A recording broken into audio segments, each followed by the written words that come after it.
សំណួរតើជំនោរសមុទ្រកើតឡើង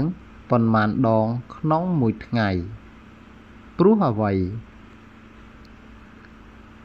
ចម្លើយជំនោរសមុទ្រកើតឡើង2 ដងក្នុងមួយថ្ងៃពីព្រោះមួយផ្នែកវាត្រូវបានទាញដោយកម្លាំងទំនាញព្រះច័ន្ទនិងមួយផ្នែកទៀតត្រូវបានទាញដោយទំនាញរបស់ព្រះអាទិត្យ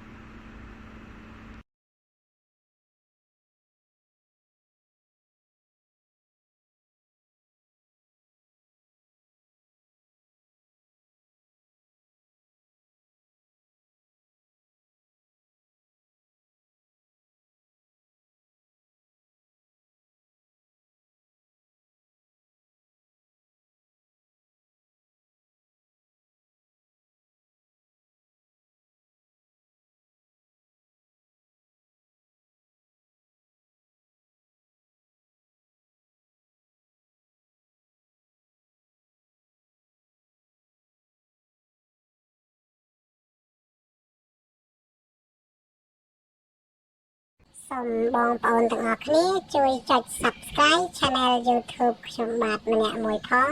ដើម្បីទទួលបានវីដេអូសំណួរចម្លើយថ្មីៗបន្ថែមទៀតសូមអរគុណ